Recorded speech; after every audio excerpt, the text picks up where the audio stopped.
We're live! Okay, there we go. Okay, so I had to do it on both sides. Okay, now we're live. Again, good evening. I was already saying that, but you didn't hear me.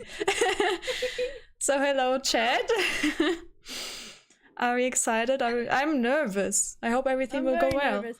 This is the first time the book club is seeing my face, so... Yeah, true. Face reveal. Yes. Not a potato anymore. Not a potato anymore, especially because they banned it, so... Well, we are discussing Lost in the Neverwoods today. I have my book here. I have a few tabs. Not as many as I hoped, though. I have my book here. Oh. Well, that counts. I lost my tab. Oh, I had the same problem. It was like falling out at some parts, and then Oh, no. that's the worst thing. Like, you can't, when it falls out, you're like, wait, where was it? Yeah, I was reading it in between doctor's appointments. So at some point between appointments, I lost my entire pad of like tabs. Oh no. That's horrible. Well, but that's okay. Yeah, let's start. Let's just start with a normal question about your current read. And chat, as always, you can also answer us. Yeah. So, what are you guys reading currently?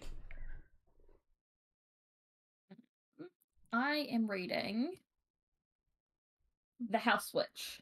Oh. By Della Maika. I'm currently on the second book. It is a cozy, humorous romance, and I am absolutely obsessed with it. It is such a good book. It is about a house witch who takes a job at a castle and tries to keep the fact that he is a witch hidden. Keep the fact that he's a witch hidden, and ends up falling in love with a noblewoman. That sounds intriguing. Highly recommend. It is great. It's very funny, very cozy, and just all around good vibes. Wasn't it free as well? Didn't you? I think I remember you posting that in the book club Discord. So it's free on Kindle Unlimited. And the third and final book just got released this week. That sounds exciting. Is the sound better? I put Squid up a little bit. Thank you. Okay, I guess that means yes. Yeah. What about Yuki? I am currently reading a book called Vampires Never Get Old. Yeah. It is a collection of short stories to kind of like, the entire point this book was written was to kind of destroy the idea that vampires are only like old white men, because that's mainly the main image that you think vampire, you think Dracula. So they wanted to create a collection of short stories that would disprove this. And you have authors in here like V.E. Schwab, you have Squid. The name Mark Oshiro might sound familiar to you. I think, yeah, Mark Oshiro is their name. He's co-writing, or they're co-writing the Percy Jackson, The Sun and the Star book with Rick Riordan. Yeah. So excited for that book. I have it pre-ordered. But yeah, it's really interesting. It is really interesting to see like how different people with different backgrounds can come up with different forms of vampires, and just seeing that. I highly recommend this book as well. Oh. I really want to get more into short stories as well. I have never really read a book of short story collections, so that sounds intriguing. Some recommendations. My TBR is growing. Yeah. I'm actually reading 3 books at the moment. I don't know why I'm doing this to myself, but it's usually that I read one audiobook or like listen to one audiobook and one physical. And now I recently started reading manga as well again. Nice. This year, so I'm currently reading Witch Watch, which is really fun. It's very cute. I like the art style. It's something about me that I always look at the art style first before I look at the plot. So yeah, and then I'm reading Hellbent. I only have the German book, and I know everything is mirrored at the moment, so Yeah. see that it's in German anyway because it was a special edition. Ooh, pretty. Yes, and the audiobook I'm listening to is Throne of Glass, because I'm trying to get into as Sarah J. Maas. I don't know how to say her name. But yeah, that is my current reads. Okay, so for the more exciting part, what do we rate? We're all here. Exactly. What do you rate Lost in the Neverwoods? Without spoilers, right now at least. I gave it a 3, like 3 out of 5 stars. I liked the premise and the beginning of it, but once I got to about the halfway point, I kind of just lost interest. I feel like it had a lot of potential as a retelling, but it just ended up being very much the same as every other Peter Pan retelling, which was a little bit disappointing. 1 second before we get into Key's rating. There will be spoilers, yes, but we will have a separate section for that. So right now we are trying to be as spoiler-free as possible. And then we will give you a warning when we go into spoilers. Yeah. Okay, Key. Okay. So I gave it 5 stars, and I have a reasoning for this. I have a very specific rating system, and I will share my rating system later when we can get more into the spoilers. But I really enjoyed the book. I enjoyed the premise, and I'm not sure how other Peter Pan retellings are, because this was the first one that I read, other than the one that I'm acting in. But I really enjoyed it. I'm a sucker for a specific trope or a specific thing in this book that I don't know if it's spoiler or not, so I'm just gonna not mention it for now. But yeah, I gave it 5 stars. I really did enjoy it. Okay. Yeah, I wasn't sure what to rate it. I also was between 3.5 to 4, and I decided with the ending to go to 4 stars. The same reason as Key, I have never really read any retelling stories besides of Cinderella is Dead, which, by the way, I think is kind of funny that we had the topic of retellings and then the book pick, the next one was also retelling, and I had no idea that it was. So yeah, for me it was 4 stars. I found the plot a bit slow. I was reading it and I thought in my head that nothing really happened, or not really much happened during those pages.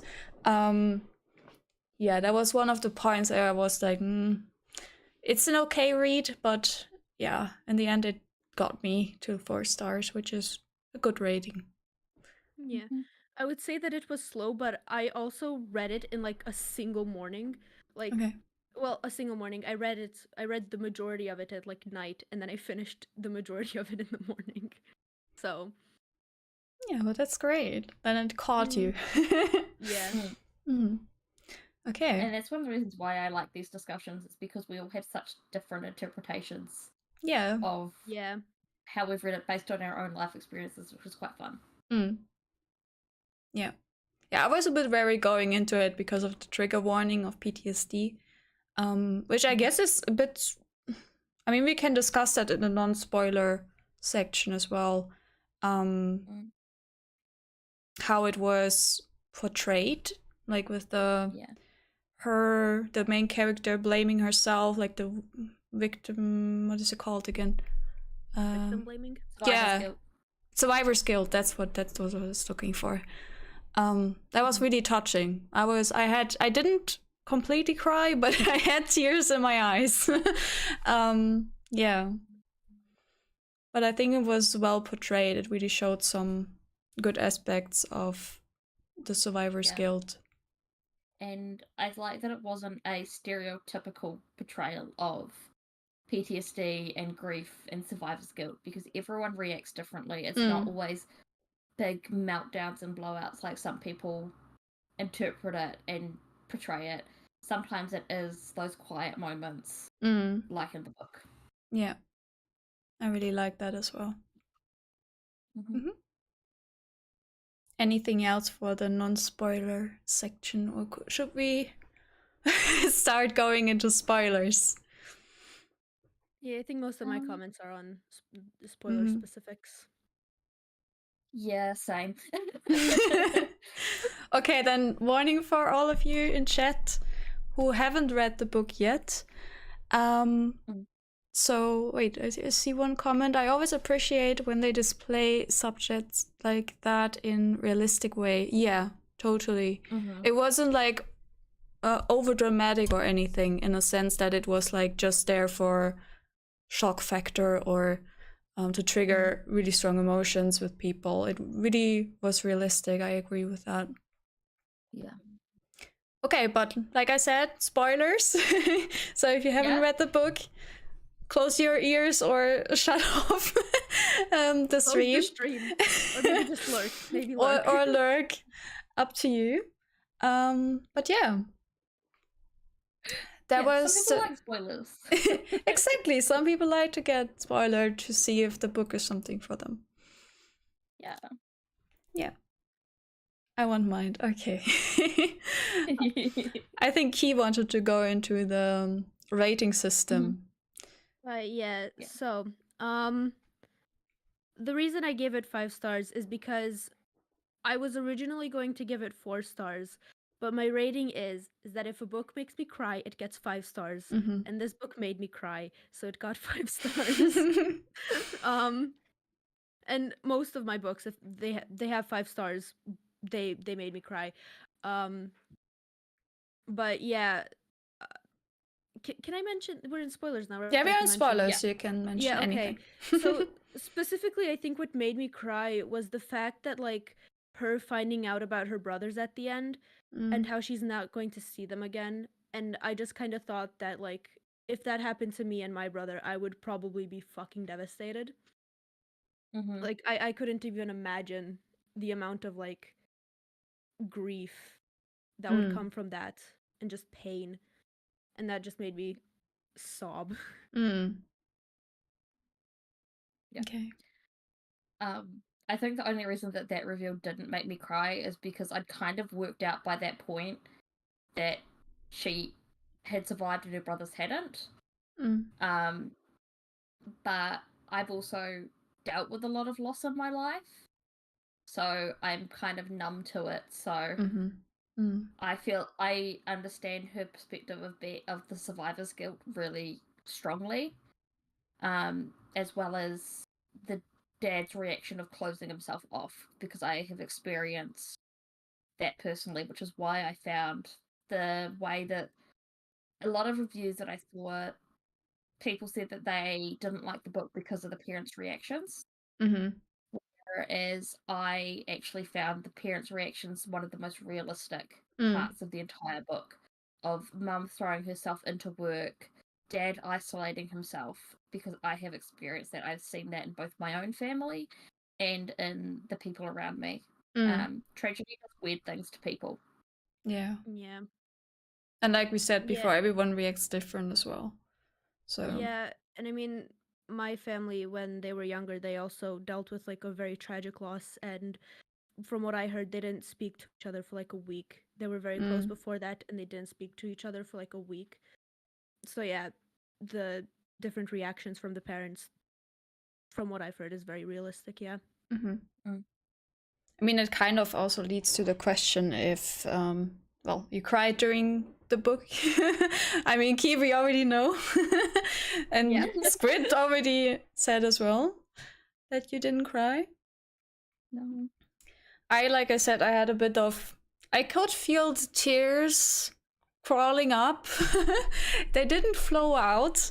But what really touched me was the conversation between the main character and her mother in the end. Like when she was talking to her and she's saying that she never blamed her and all of that. And that just really touched me. That was nice to read. It was a really great shift of Wendy realizing that she doesn't have to blame herself and that no one really blamed herself. They were all just grieving in their own way. Yeah, and I think it was so well written as well. Yeah. Aidan Thomas is a very talented author. They write beautifully, but I think at the end of the day it does come down to personal preference with this book of the themes making the biggest difference for people. Yeah.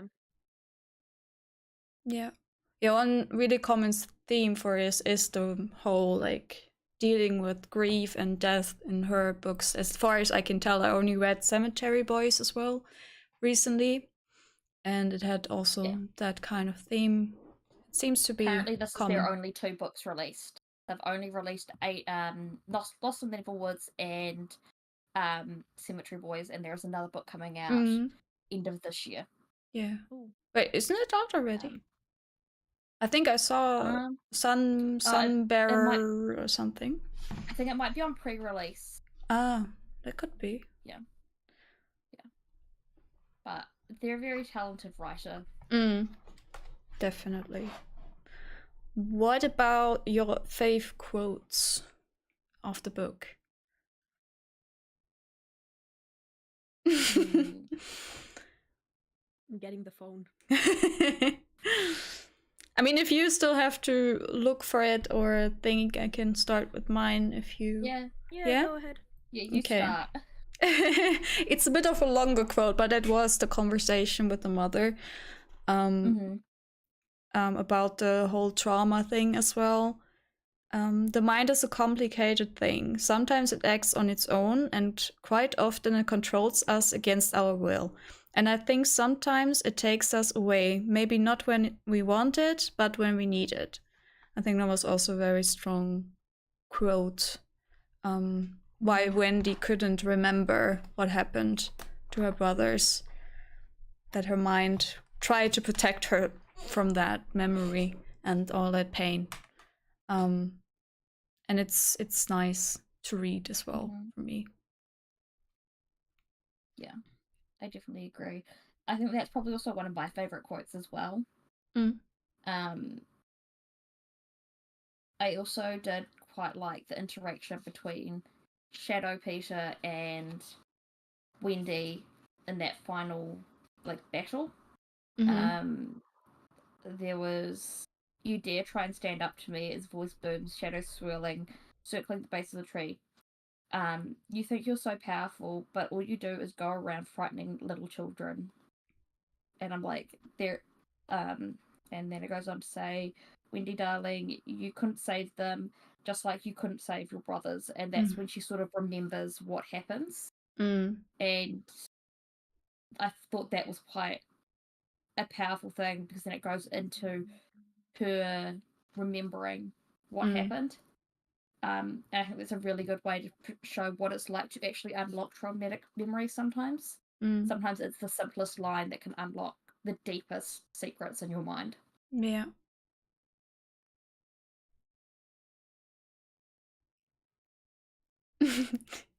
Have you decided for one, Key? I mean, for me, it's probably the interactions between Peter and Wendy, and like once they start developing feelings for each other. Let's go with that. Because I'm a sucker for a romance in a book. But yeah, probably the interactions between them, and then like a funny thing that I quoted was where was it? Da-da-da-da. Oh, I'll find it in a second. Oh yeah. So when they're discussing how old Peter is,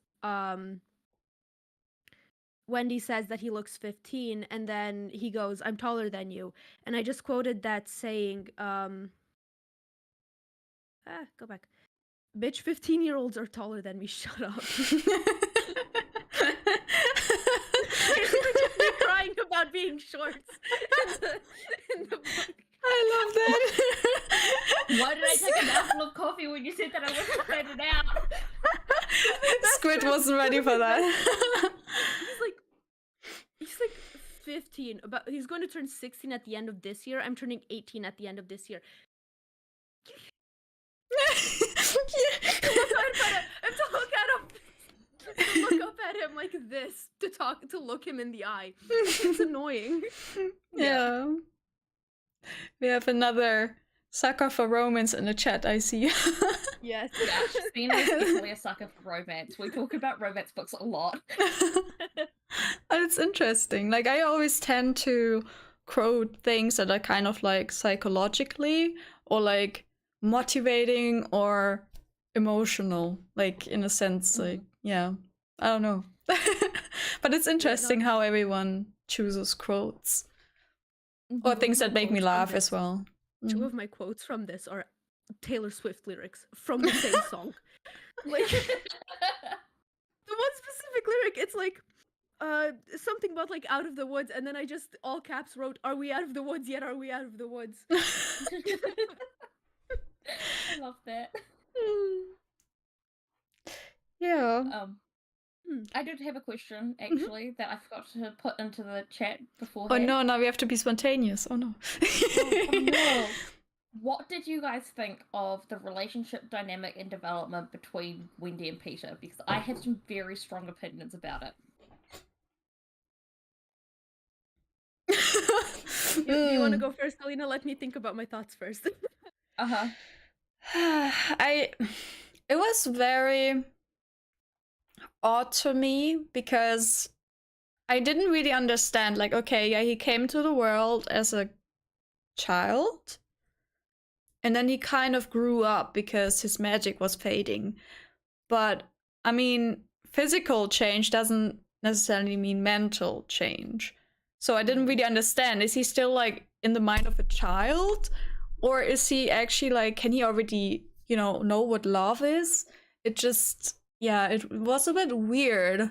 Like the shift between like, we were friends, we were having fun in the Neverland, and now we are in this world, and suddenly they become romantic. I just didn't really understand the change. Yeah, that's why I probably didn't really dig the romance as much in this one. Yeah, I mean, it did seem very odd to me as well, because like you have two people who meet. One of them is an adult, 18 years old, literally new 18 years old, and then you have one who is like 8 maybe at most. And then he grows up, he's like 19 at that point by the time the book kind of ends. And then it was very weird to me, but I think the way it was written, his mental age also grew up with him. Which, let's be honest, teenage boys aren't that mature. Like, that was very unrealistic of the entire book. I found it very uncomfortable. Sorry, I cut you off. No, I mean, as I said, I am a sucker for romance, so in that aspect, I did enjoy it. But then again, I did find it very odd that it's essentially a 10-year gap in a relationship. Yeah, because like in the very beginning of the book, when he first falls out of the tree and hits her car, she says that he looks like he is an 8-year-old. And then by the time they get to the hospital, he looks like he's about 12. But the way I read it, it didn't feel like he mentally matured that much. So it made me very uncomfortable and almost felt like grooming in a way on both sides. They were both they were attached to each other because of trauma, not because they actually were in love with each other and the rest of it. It felt more like a trauma response, which was very uncomfortable for me to read. And I think that's a big factor of why I didn't enjoy the book, was because it just reminds me of so many people that I know that have gotten into relationships with people that are older than them because they think that they're mature because of the trauma they've endured.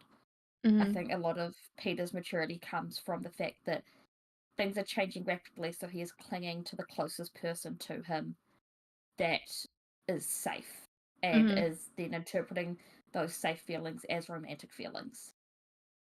And Wendy is doing the same in return. Yeah, it's a really good explanation or analyzation. Yeah. That does sound very odd. Yeah, it was weird. I mean, it was a weird situation overall, like the aging. Yeah. And yeah. I think it was an important theme to have in the book because it's something that people don't talk about very often. But it also was very uncomfortable, especially when you weren't expecting that to be a theme within the book. Yeah. I agree. Yeah, going into it, I thought that it was going to be more of a story about grief. I wasn't expecting the romance side of it as much. So I think it needed to be made more clear that they were falling for each other because of a trauma response, not because they actually had genuine feelings. Yeah. But that's also something hard to write, so. Yeah, and then it's also from the perspective of the main character, so I'm assuming that also kind of adds to the difficulty of adding an unbiased opinion or like an unbiased story. True. Yeah, I wouldn't know how to put it in the book to explain that situation. I wouldn't know how to do that either. Maybe like in the afterword or something, but there would have to be like very heavy implications and very heavy like wordplay, which would be very difficult to do. Yeah, I think it's something that maybe should have been mentioned in like the afterword of like, this is a story of people's grief and trauma responses, not necessarily a traditional romance. I think that's just one of the themes that needed to be pointed out somewhere, whether it was in the actual story or in context by the author.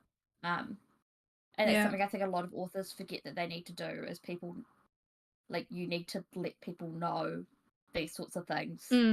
Because I didn't know until you explained it. I didn't really realize that was a thing there. It also helps, and by adding those sorts of things in to like the afterword or whatever, it helps open up a dialogue for people to have these conversations in future, just like we're doing now. Yeah. There should be trigger warnings at the beginning of the book. Yeah, I mean, we looked up the trigger warnings when we voted for the book. And there was PTSD trigger warning, but it was nothing specific. And I think a trigger warning is just like keywords. And I think a good way, like we said, is the afterword, for example, where she can explain a bit further. Because that's hard to do in a trigger warning, because it needs more than just a word for people to understand what was going on. I think also in general, books should have trigger warnings, and that should be something that's a lot more readily accessible, especially with more and more books coming out that are dealing with these heavier themes. Yeah. I mean, I think one of the issues for our last book pick, the one where we discussed Cinderella is Dead, we had to scratch one of the book ideas because we couldn't find the trigger warnings for it. That's also a thing, yeah. Fully agree with Because we do want to make this a safe place to like share books, share ideas without upsetting anyone or triggering anyone. Yeah. Because we care about everyone in this community. Yeah, and once you know the trigger warnings, and you can, like, I was prepared for something maybe being uncomfortable for me with the PTSD trigger warning, but obviously you don't know exactly what is handled or dealt with in there. So yeah. But yeah, I think he also had a really interesting question. I don't know if you want to say and read it because you wrote it down. I can read it, sure. Mhm. Okay, I would. The first one. With the yeah, with the Yeah, because I wrote that one. yeah. So the way I wrote it was, put yourself in Wendy's shoes. Let's say your favorite fictional character comes to life and you get together and they offer to take you to their world. Would you? No. No. Absolutely not. I read way too much horror and like weird, creepy things. I know. No, thank you. That reaction was pretty clear. Yeah, I mean, my favorite fictional character is ahliina. You want to guess who it is? Jesper.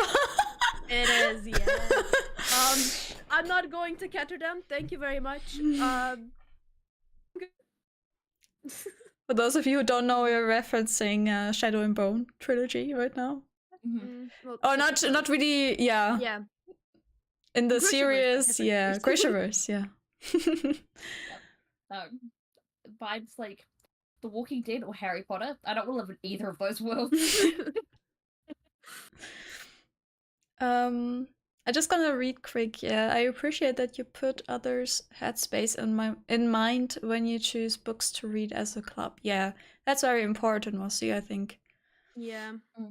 The trigger warnings and stuff, and that people can read it and then choose what book to vote for as well. Yeah. And for me, I would do like take the offer.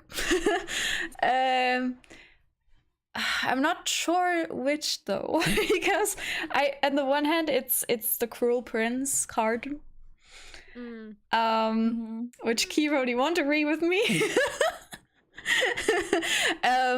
But it's also the world because of the fairies and stuff, and I mean it's not perfect. It's kind of dark there and dangerous, but at the same time it's kind of beautiful, and I love the whole fairy things. And then also Vampire Diaries Damon. I'm not surprised at all. How did I not see that coming? Yeah, I was like, Keeper really already thinks Cardin is bad. But then my other crush is Damon, which is probably like 1,000 times worse. I don't like him. Let's not get too deep into that. Yeah. We all know you have slightly questionable taste, darling. It's fine. When it comes to fictional characters. In fictional characters, it's fine to have questionable taste. Yeah. Exactly. We all know I have some very questionable taste. But if you had to choose one character from the horror things that you read. Oh. Okay, out of all of them, I think I would probably go to the world of The Walking Dead. Only if it was Daryl that came and got me, because I would do anything for that man. Understandable. He would protect me. For sure. My mountain man.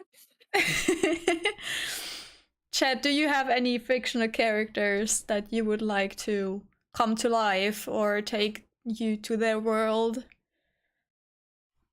While I look, you can answer that while I look if we still had something we wanted to discuss. There's some interesting options out there, that's for sure. Yeah. The Squid that is. But thanks, he's not a fictional character. They may as well be. No one knows if I really exist. No one's even met me in person. Maybe you're an AI character or something. Yeah, maybe I'm an AI. Who knows? Conspiracy. The only other thing. Oh, I know. I'm very happy. That Squid isn't fictional. We are very happy about that too. Yep. Yeah, the other thing we had was fave moments, but I think we already covered that. Yeah. Kind of. Yeah. Yes, meet Iroh from Avatar and drink tea with him. Oh. Uncle Iroh. Uncle Iroh would be a good one. Definitely. I think the world of Avatar would have been an interesting place to live. We're talking about the Last Airbender. Okay, good. Yeah, not the blue people. We don't like the blue people. Not the blue people. Okay. I still have to watch the new Blue People movie. Me too. I haven't watched it Blue yet. people are a blatant ripoff and cultural appropriation of my country, so I refuse to watch it. Okay. And has been confirmed by the creator of the Blue People that is what he did. Okay. So I just refuse to watch it. Yeah. All right. But if no one of you has questions, I think we can just quickly say talk about or chat as well if chat has questions. I would never watch that garbage movie. I mean that's why we all have choices we can make. Yeah. And like anyone can watch it. Like I won't hold it against anyone. It is a very good movie apparently, and it is a cinematic masterpiece. But I have my opinions about it and have made my choice. And I want people to enjoy what they enjoy. Yeah. I'm not good with asking questions. I feel I have the same. Yeah. That's why I think we're all like that kind of. That's why we always take really long to come up with questions for the discussion. I think I have a question. Oh, okay, never mind. One question that I normally like think of, if you could rewrite one part of the book, like any part of the book, which part of the book would you rewrite? And I'm gonna predict that you're gonna mention the romance between Peter and Wendy. I mean, what are you going to? If it was a bit less, go to therapy. Yeah. They will need therapy. That's true. That's true. And what I wish they would have changed was, so I found the ending a little bit predictable when it comes to if the brother survived or not, purely by the reactions that Peter had. And I think that bothered me a little bit. I wish it was a bit less apparent that Peter already knew that she would not meet her brothers again.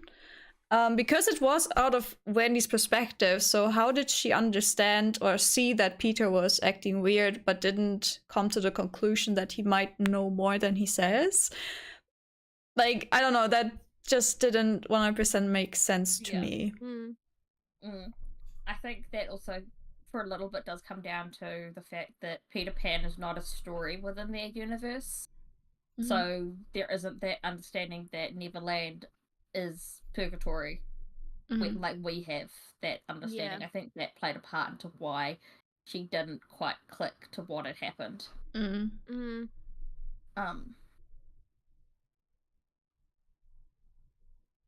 Yeah. What would have you rewritten? Honestly, the first thing that came to mind was like Wendy's and Jordan's relationship as the book went on, but thinking about it more rationally, I wouldn't change that. Because it is very realistic that like you're hiding stuff from your best friend, like she's going to get mad at that, like that's obvious. But I think mainly for me, it would be to rewrite the whole relationship between Peter and Wendy. As much as I do love a good romance. Yeah. Yeah, I think put in more of a emphasis on therapy, because they do mention briefly that after Wendy comes back, she gets sent to therapy for a short period of time, but I think making more an emphasis on her and both her parents having therapy would have made a huge difference. But I also why they didn't include that into the book and have that something that happens. But I think that's something that I personally would add in, because therapy needs to be a lot more destigmatized, especially in books, than it already is. Yeah. That's true, yeah. Well, do you all have questions for the chat? I don't know. Does any of you guys have? No, I'll kind of ask the questions as we've gone to chat, really. It's like, Yeah. Like I mentioned before, you can always also answer whatever questions we ask and discuss. But yeah. Okay, good.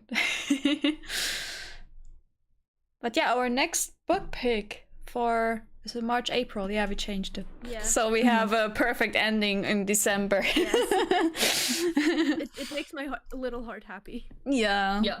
I mean, it's just because we started at certain months, so. Yeah. I haven't read the book, but it was still very awesome to be here and to listen. That's nice to hear. And if you still want to read the book, I think we didn't spoil it too badly. It would still be interesting to read. With all the trigger warnings that we discussed. And talking about trigger warnings, for the next book pick, please also read the trigger warnings, because there's a lot of heavy ones. But people still voted for it, so next book is I'm Glad My Mom Died. Yeah, if you have access to the Discord, you will see all the trigger warnings for this one. Has anyone started of you guys? I had started a little bit of it, yes. Okay. I'm just trying to get my hands on a physical copy of it because it's kind of hard to get here without being super expensive. Yeah, I only got the hardcover as well.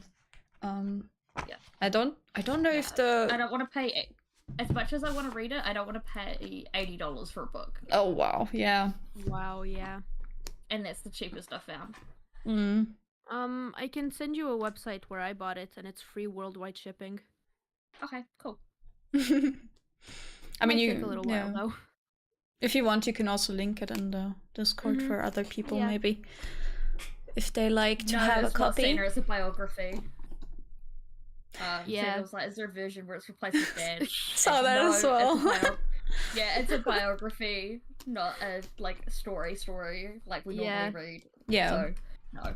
But actually, I understand why you asked that question. It's actually the first autobiography that I'm gonna read, so that's gonna be interesting. Yeah. But I saw a lot of people who didn't read or don't usually read biographies liking this a lot, so... Yeah, I haven't read one since high school, so I'm intrigued. I know that I'm gonna have my tissues ready, though. I'm gonna have my tissues ready. But yeah. That was a lot of fun once again. It was a bit later than usual, so I think I already forgot a lot of the previous book, but... Yeah. It happens. I did enjoy that. Yeah.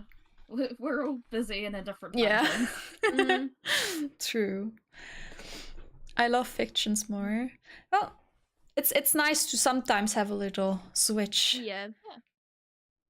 Read something outside of your comfort zone. That's definitely what I'm doing here. Like, my main book has been fantasy and Greek mythology retellings since March of 2021. So this is going to be a nice little switch. Yeah.